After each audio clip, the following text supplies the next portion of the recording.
DC just found a new bottom, and somehow it's lower than anyone thought was possible. Supergirl didn't just miss, it got lapped by a movie in its second weekend and a talking cowboy doll. Let me show you exactly how deep this hole goes. So let's start with the raw damage. Supergirl pulled in roughly $37 million domestically on its opening weekend, with somewhere around another $25 million internationally, landing near $63 million worldwide.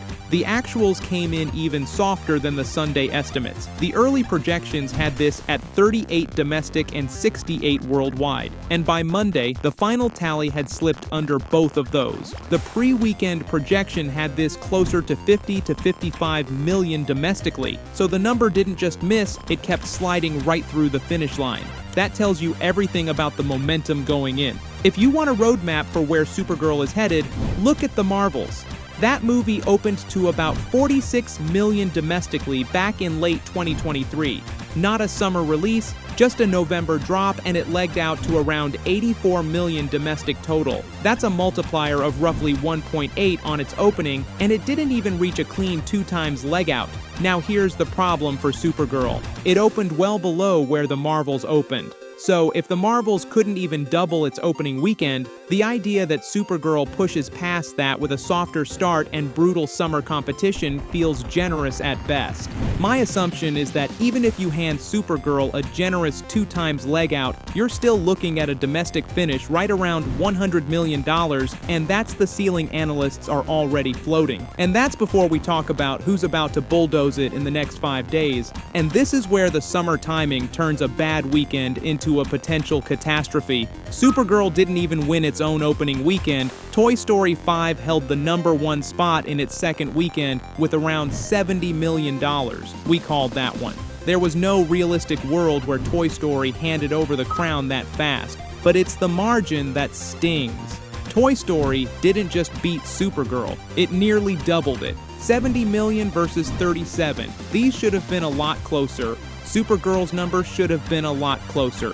And it doesn't ease up from here because you've got fresh family and franchise competition rolling in over the next 5 days. Universal's Minions and Monsters is already tracking to dominate the July 4th frame, squeezing whatever theatrical runway Supergirl had left. So when we talk about legs, remember the movie is trying to walk through a wall, which raises the real question everyone actually cares about. How much money is Warner Brothers staring down on this? Now let me sort out what's confirmed versus what's spin, because the break-even conversation is already getting muddied. Here's what's solid. Supergirl carries a production budget reported at around $170 million, and that does not include the marketing spend, which for a tentpole push like this is reported at roughly $120 million on its own. Here's the part that's going to confuse people. You'll see a figure that the movie needs to earn around $375 million to break even, and that number is tied to covering the production cost because theaters keep roughly half of every ticket dollar. So the studio doesn't pocket the full box office, it pockets about half. But then a source close to the film floats that the break-even is closer to $300 million, and that's where I'd pump the brakes. My read is that $300 million as an all-in retail box office recovery number doesn't add up. Once you fold in that marketing spend and the theater split, the real all-in figure sits a lot closer to $600 million at the retail level. There's a version where $300 million means net dollars back to Warner Brothers rather than gross box office, and that framing actually tracks. So the number isn't necessarily wrong, it's that the context it's being quoted in makes it sound way more achievable than it is. That distinction matters, and it's the same trap people fell into with a very different kind of movie. One that actually worked. To show you why the framing matters, think back to how Top Gun Maverick got quoted. Reporting at the time suggested Paramount was looking to recover something in the neighborhood of $400 million net before that film was truly in the black. And that was net back to the studio because the production was massive, the marketing was massive, and Tom Cruise reportedly walked with a huge payday once the box office escalators kicked in. The point isn't that Supergirl is anything like Maverick in quality or result, it's the opposite. It's that the same kind of net back number gets thrown around for a mega hit and a bomb, and if you don't catch how it's being quoted, you'll badly misjudge how deep the hole is. With Maverick, the movie cleared it. With Supergirl, my read is it's nowhere close. So, with the math framed honestly, let's talk about who actually showed up. Because the blame game already started before the weekend even ended. Here's what we can actually verify on reception, and it complicates the easy narrative. Critics landed Supergirl at around 56% on Rotten Tomatoes. Not a disaster, not good. Audiences gave it a B- cinema score, which is genuinely soft because that's the grade from the people who already wanted to be there opening weekend, and for context, Superman pulled an A- last year. And the demographic split is the interesting part. Opening crowds skewed male. So the instinct to blame the guys didn't show up falls apart immediately. The guys are the ones who did show up. For a Supergirl movie, you'd expect the audience to skew the other way, and that's just not what materialized. And this echoes the exact pattern we saw with the Marvels and a chunk of these female-led superhero films.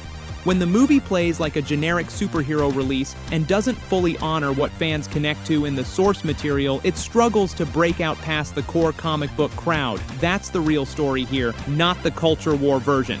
So let me toss this one to you directly. Drop a comment on where you think Supergirl actually finishes, because the ceiling looks low from here. Which brings us to the bottom line, the final tally Warner Brothers is staring at. So where does this all land?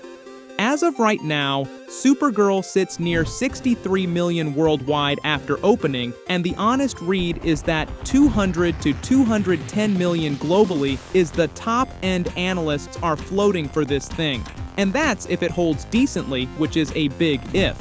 It's facing problems domestically and internationally at the same time, which is the worst combination because there's no overseas cushion coming to save it. That 30 million international start is paltry for a film this size. This is an expensive film that needed to push towards 600 million, or get roughly 300 million net back to Warner Brothers. When you stack the projected finish against what these movies actually cost, the loss estimates are already landing between 100 and 125 million dollars, with some sources putting it closer to 80 to 85 if worldwide ticket sales clear 200 million.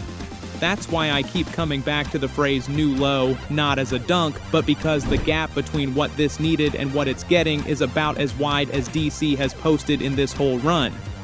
So now I want to hear from you. Post your reactions and your own box office predictions in the comments below, and tell me where you think Supergirl finishes domestically and worldwide. If you caught any numbers, comparisons, or context I missed, drop those down there too, because this audience always sharpens the analysis.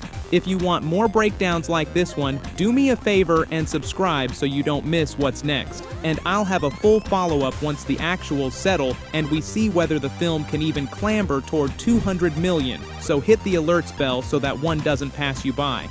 You can click right here for our deeper dive on how DC Studios got into this position, and I'll see you on the next one.